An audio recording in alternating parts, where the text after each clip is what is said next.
أعوذ بالله من الشيطان الرجيم. بسم الله الرحمن الرحيم. Lesson number 768. Surah Al-Ma'idah, ayah number 116. وَإِذْ قَالَ اللَّهُ يَا عِيسَى ابْنَ مَرْيَمَ أَأَنْتَ قُلْتَ لِلنَّاسِ اتَّخِذُونِي وَأُمِّيَ إِلَٰهَيْنِ مِن دُونِ اللَّهِ قَالَ سُبْحَانَكَ مَا يَكُونُ لِي أَنْ أَقُولَ مَا لَيْسَ لِي بِحَقٍّ إِن كنت قلته فقد علمته تعلم ما في نفسي ولا أعلم ما في نفسك إنك أنت علام الغيوب۔ بس جب یہ احسانات یاد دلوا کر اللہ تعالیٰ فرمائے گا کہ اے عیسیٰ ابن مریم علیہ السلام، کیا تو نے لوگوں سے کہا تھا کہ خدا کے سوا مجھے اور میری ماں کو بھی خدا بنا لو؟ تو وہ جواب میں عرض کرے گا، سبحان اللہ، میرا یہ کام نہ تھا کہ میں وہ بات کہتا جس کے کہنے کا مجھے حق نہ تھا۔ اگر میں نے ایسی بات کہی ہوتی تو آپ کو ضرور علم ہوتا۔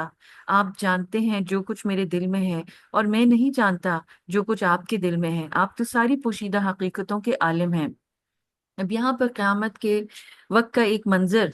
اس کا ذکر ہو رہا ہے، اور آپ یہ جیسے جانتے ہیں کہ پچھلی جس سے 4 آیات تھیں اس میں اللہ سبحانہ و تعالیٰ نے اس ایک خاص نعمت کا ذکر کیا تھا اور ایک میریکل کا ذکر کیا تھا جو حضرت عیسیٰ علیہ السلام کو دیا گیا تھا، اور ان کے جو فالوورز تھے ان کی ایک فرمائش کے اوپر آسمان سے ٹیبل، ایک معاہدہ، یعنی وہ لگا لگایا کھانا پکا ہوا، وہ پوری ٹیبل سیٹ ہوئی ہوئی آئی تھی، اور یہ خاص طور پر ان کو کہا گیا تھا کہ اس کے بعد، یعنی اس میریکل کو دیکھنے کے بعد، اب وہ ظاہر ہے it was not only a miracle جس کو دیکھا جائے گا، بلکہ وہ اس کو ٹیسٹ کریں گے، اس کو فیل کریں گے، اور وہ ان کے لیے ایک عید کا دن ہوگا۔ اس کے بعد اگر کسی نے کفر کیا، اللہ کا انکار کیا یا ناشکری کی، تو پھر جو ہے وہ اللہ تعالیٰ نے کیا کہا تھا کہ میں ایسا عذاب دوں گا کہ جیسا آج تک کسی کو پورے جہان میں نہیں دیا گیا ہوگا۔ تو اس کے فوراً بعد اس واقعے کے یہ کوٹ کرنا اور یہ بتانا کہ قیامت کے دن اس طرح کی جو امبیرسمنٹ حضرت عیسیٰ علیہ السلام اور ایک پریشانی کی عالم وہ فیس کریں گے، جبکہ یہ ان کی قوم کی وجہ سے ہوگی کہ اتنے سارے احسانات اور اتنے سارے میریکلز پانے کے بعد پھر انہوں نے کیا کیا تھا، ان کی قوم نے، کہ جو حضرت عیسیٰ علیہ السلام تو وحدانیت کا پیغام لے کے آئے تھے کہ ایک اللہ کی عبادت کی جائے، دین کے اوپر ثابت قدم رہا جائے، اور ان کے لوگوں نے انہی کو، حضرت عیسیٰ علیہ السلام کو خدا کا بیٹا بنا دیا، حضرت مریم علیہ السلام کو بھی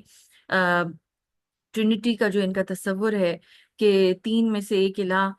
وہ بنا دیا۔ تو اب آپ یہ دیکھیں کہ حضرت عیسیٰ علیہ السلام کو ایک بہت مشکل اور کٹھن قسم کا سوال قیامت کے دن فیس کرنا پڑا اللہ تعالیٰ کی طرف سے، اور اللہ پاک سب کے سامنے ان سے پوچھیں گے، کیا تم نے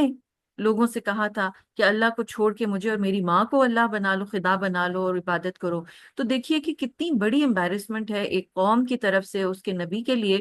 اور حضرت عیسیٰ علیہ السلام کا جواب بھی آپ سنیے کہ انہوں نے سبحان اللہ کہا کہ اللہ تعالیٰ تو ہر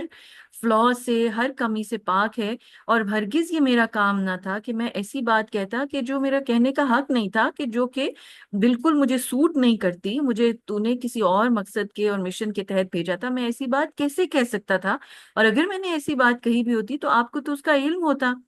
اور آپ جانتے ہیں کہ میرے دل میں کیا ہے۔ یعنی جب پوری نبوت کے وہ ٹائم تھا جس میں تبلیغ کر رہے تھے، تو وہ یہ کہہ رہے ہیں کہ آپ اس کے اوپر گواہ ہیں کہ میرے دل میں ایسی کبھی کوئی بات نہیں آئی، کوئی شائبہ نہیں آیا، اور میں نہیں جانتا کہ آپ نے جو ہے وہ جو بھی کچھ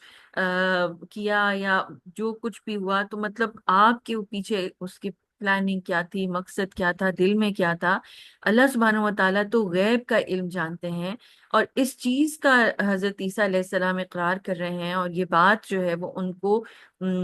ایک آپ سمجھے دیکھنے میں پتہ چل رہا ہے کہ ایک بہت تکلیف دے رہی ہے کہ ان سے اس طرح کی انٹروگیشن کی جا رہی ہے۔ خاص طور پر آپ یہ دیکھیے کہ حضرت عیسیٰ کے جو اس وقت قوم ہے وہ دنیا میں سب سے زیادہ لوگ ہیں، and they are the ones کہ جنہوں نے شرک کیا، ان کے نبی جو ان کو اللہ کا پیغام دے رہے تھے، ان کو ہی خدا کا بیٹا بنا لیا اور ان کو ہی خدا بنا لیا۔ اور اب جو ہے وہ بجائے اس کے کہ اللہ سے دعا مانگی جائے، اللہ سے مدد مانگی جائے، وہ کہتے ہیں کہ جیزس ہماری مدد کرے، جیزس سے دعا مانگتے ہیں، جیزس کے سامنے سجدہ کرتے ہیں اور پریئر کرتے ہیں۔ تو یہ چیز حضرت عیسیٰ علیہ السلام کے لیے ایک بڑی تکلیف دہ چیز بنے گی قیامت کے دن۔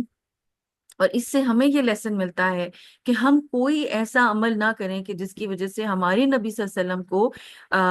امبیرسمنٹ کا سامنا کرنا پڑے، تکلیف کا سامنا کرنا پڑے قیامت کے دن۔ اور ہمیں انشور کرنا چاہیے کہ نبی صلی اللہ علیہ وسلم کے سچے امتی کی حیثیت سے ہم وہی کام کریں جو نبی صلی اللہ علیہ وسلم نے ہمیں حکم دیا، اور جس کے ذریعے سے ہم ان کے مشن کو آگے لے جانے والے بن سکیں۔